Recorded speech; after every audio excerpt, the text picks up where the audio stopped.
अस्सलामुअलैकुम, welcome back to my channel. Please like share and subscribe to my channel. Bell notification को on कर दीजिए। हमने आज देखा कि दानिश बिठा के फ़िज़ा को जूस पिलाता है। कहते हैं तुम्हें ज़्यादा तुम जूस पियो। माँ घूर रही होती है तो फ़िज़ा हंस के माँ को देखती है। यहाँ पे दिखाया कि आयशा शॉपिंग कर रही है तो साथ में पहुँचता है तो माँ कहती है चलो तुम लोग को शेरवानी ऑर्डर दे दो। तो फ़िज़ा बोलती है, आयशा बोलती है कि नहीं, आप मुझे घर छोड़ दें।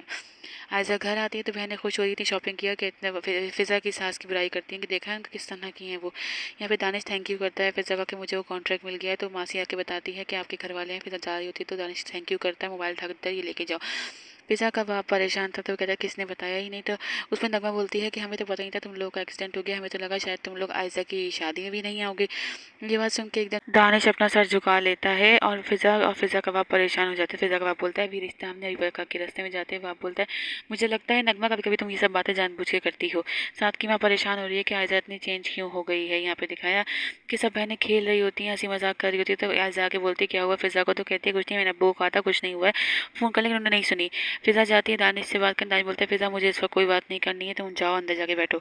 फ़िज़ा उसको देख रही होती है तो वो खुद ही अंदर चला जाता है। खाने की टेबल पे माँ बाप बहस करते, बाप बोलता है हमें क्या लेना देना। तो माँ बोलती है हमारा लेना देना है, उसी लड़की की वजह से मेरे बेटे की ज़िंदगी ख़राब हुई, मेरी ज़िंदगी ख़राब हुई। तो उस पर एकदम दानिश बोलता है कि मॉम बस कर दीजिए, हर वक्त ये टॉपिक मत निकाला करो। और गुस्से में उठ के दानिश चला जाता है। फ़िज़ा भी दानिश के पीछे भी चली गई है। तो फारिस कहता है कि आप हमेशा आप ही ऐसा क्यों करती हैं, बहुत गलत किया आपने।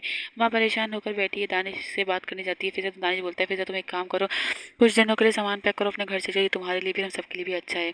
सुबह उठती है फ़िज़ा और देखती है दानिश कमरे में नहीं, अपना सामान पैक करती है, घर से जाने के लिए निकल रही होती है। तो सांस मिल जाती है, रुक के कहती है फाइनली दानिश का दिल भर गया, उसने हमें निकाल दिया, अब वापस आने की कोई ज़रूरत नहीं। मुझे तो लगता है तुम्हें इन सब आसाइशों की आदत पड़ गई है, तुम इसलिए यहाँ रहती हो, तुम्हारा कोई सेल्फ रिस्पेक्ट नहीं। वो जा रही होती है तो फारिस उसको रोकता है, कहता है मैं आपको छोड़ के आता हूँ। तो कहती है नहीं, मैं कैब से चली जाऊँगी। कहता है नहीं, जब मैं हूँ तो मैं छोड़ के आऊँगा, मैं आपका देवर हूँ, भाई हूँ, छोड़ कर आऊँगा।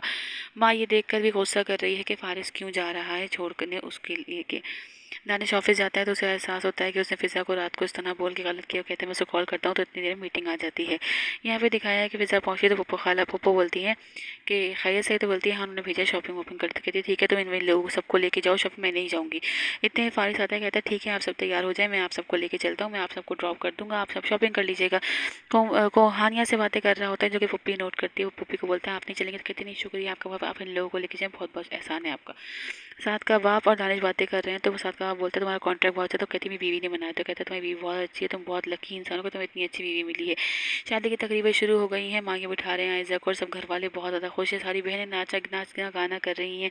इतने में फारिस आता है तो हानिया कहती है कि आप मत जाएं, आप भी बैठ जाएं, घर घर का फंक्शन तो है।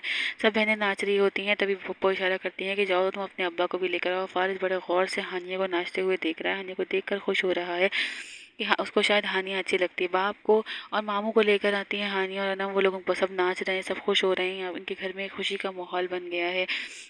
फारिस मुस्तकिल हानिया को ही देखे जा रहा है, सब नाच गाना कर रहे हैं, आयशा भी खुश नज़र आ रही है, सब लोग खुश हैं। लेकिन फ़िज़ा अंदर बैठी हुई दानिश को कॉल मिलाती है। दानिश क्योंकि दानिश मीटिंग में, दानिश कॉल अटेंड नहीं कर पाता। इतने में वहाँ पहुँचती है कोमल और कहती चलें आप ही आए, हम सब नाचते हैं। दानिश वापस आके फ़ोन देखता है और सोचता है घर जाके बात कर लूँगा। यहाँ पे तकरीबात शुरू हो गई, रस्में करी जा रही, घर पर रस्म कर रहे हैं। फ़िज़ा रस्म करके कहती है आयशा तुम बहुत हसीन लग रही हो, बस अब रोना धोना ख़त्म करो। सब हल्दी खेल रहे होते हैं, तब पकड़ के कोमल को हल्दी लगाते हैं। माँ कहती है तुम तैयारी कर ली शादी। तो कहता है, साथ कहता है कि हाँ मैं तैयारी कर, डैड कॉल कर रहे हैं। तो कहती क्यों कर रहे हैं, मतलब करनी चाहिए। दानिश घर आया है तो मासी बताती है कि तबीयत से फ़िज़ा भी नहीं है। पहले तो वो लेट के परेशान होता है फ़िज़ा के लिए, फिर उठ के जाने लगता है। तो फारिस बोलता है कहाँ जा रहे हो। तो कहता है फ़िज़ा को लेने। तो कहता है एक दिन के लिए रहने दो, खुद ही परमिशन दे, खुद लेने जा रहे हो, कम से कम बीवियों को एहसास होने दो कि वो दूर रहती हैं तो कैसे रहती हैं। अब आगे हम देखेंगे कि बाप घर आया है तो पता चलता है कि साथ की शादी, और वहाँ गए हैं। साथ की शादी की तकरीबात शुरू हो गई हैं, कारी साहब निकाह पढ़वा रहे हैं, लेकिन आयशा कबूल है नहीं बोली, जिसकी वजह से सारे घर वाले परेशान हो रहे हैं कि पता नहीं कबूल है बोलेगी भी या नहीं। बाप सबसे ज़्यादा परेशान है कि क्या होगा। शादी हो गई है, लेके आ रहे हैं आयशा को, तो आयशा घूर के साथ को दिख रही है और साथ आयशा को देख रहा है। और दानिश आ चुका है शादी में, फारिस भी आया है शादी में। दानिश बोलता है मैंने इस लड़के को कहीं देखा, क्या नाम है इसका, कौन लोग हैं ये। तो फिजा हो रही है परेशान, आगे जानने के लिए मैं सब बने रही है, अपना ख्याल रखिएगा।